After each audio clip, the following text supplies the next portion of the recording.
श्रीहरिं परमानन्दम् उपदेष्टारमीश्वरं व्यापकं सर्वलोकानां कारणं तन्नमाम्यहं। नमामि गंगे। श्रीगुरुभ्यो नमः। आदरणीय गवर्नर साहब, आदरणीय मेघवाल जी, पूज्य स्वामी जी, पूज्य मुरलीधर जी महाराज, श्रद्धेय साध्वी भगवती जी, अजय भाई जी और आप सभी, सेवामय जीवन जीने वाले एक महापुरुष का सत्तरवां प्रागट्य उत्सव और उस निमित्त सेवा सप्ताह मनाया जा रहा है।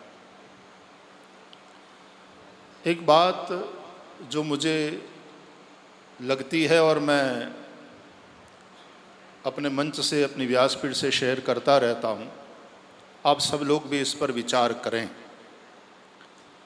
कि हमारा जीवन वो प्रोपराइटरशिप नहीं है, पार्टनरशिप है। हमारे वेदांत में, हमारे महात्माओं के प्रवचन आप लोगों ने सुना होगा, तो प्रत्येक कर्म को व्यापार कहते हैं, इंद्रिय व्यापार। आँख का देखना, कान का सुनना, त्वचा का स्पर्श अनुभव करना, जिह्वा का रस का आस्वादन करना, नासिका का गंध लेना, सभी इंद्रियों का जो कर्म है उसको व्यापार कहते हैं, इंद्रिय व्यापार। और यह व्यापार प्रोपराइटरशिप नहीं है, ये पार्टनरशिप है। हमारा जो जीवन चल रहा है, जिन पंच महाभूतों से हमारा शरीर बना है, उन्हीं पंच महाभूतों से हमारे शरीर का पोषण भी होता है। आप सोचो कि यदि धरती माता न हो तो धारण कौन करे? यदि जल नहीं है तो जीवन संभव है क्या? यदि ये वायु, प्राण वायु हमारे लिए बिल्कुल मुफ्त में उपलब्ध न हो तो फेफड़े कैसे काम करेंगे? जीवन कैसे चलेगा? यदि अग्नि तत्व न हो, हमारे शरीर के भीतर गर्मी न रहे तो जीवन संभव नहीं। और आकाश ही है जो हमें अवकाश देता है यहाँ से वहाँ और वहाँ से यहाँ आने का, जाने का। इसलिए जिन पंच महाभूतों से हमारा शरीर बना है और जिन पंच महाभूतों से हमारा शरीर पलता है, चलता है, उन्हीं पंच महाभूतों को देव समझ करके उनकी पूजा करना चाहिए। ये सनातन धर्म की ऋषि संस्कृति के ऋषियों ने हमको समझाया। और इसलिए आकाश देवता है। आकाश से हुई वायु, आकाशाद वायु, वायोरग्नि, अग्नेरापः, अद्भ्याम पृथ्वी, ये क्रम है।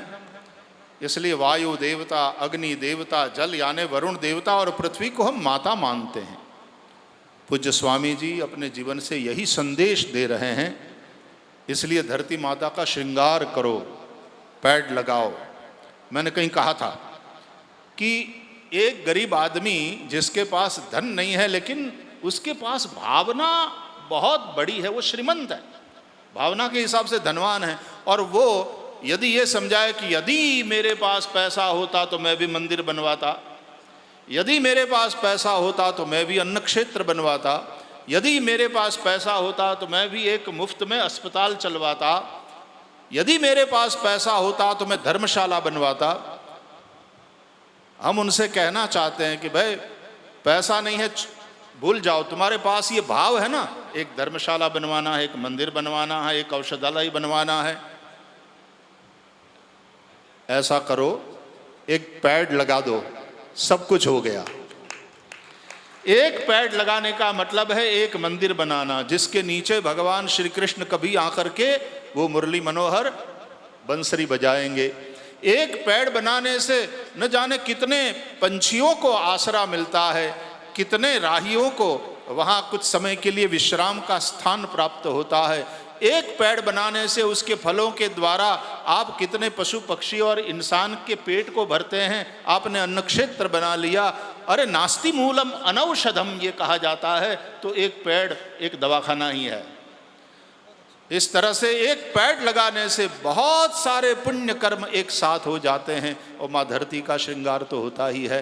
मैं ज़्यादा कुछ न कहते हुए पुनः एक बार पूज्य स्वामी जी के इस संदेश के लिए, इस प्रेरणा के लिए आदरणीय महामहिम गवर्नर साहब हमारे मध्य में हैं, आदरणीय मेघवाल जी हमारे मध्य में हैं, तब इन महानुभावों की उपस्थिति में ये जो प्रेरक संदेश स्वामी जी केवल बोलकर नहीं, अपने व्यवहार से, अपने आचरण से, अपने जीवन से प्रदान कर रहे हैं, निश्चित रूप से इसका एक प्रभाव है।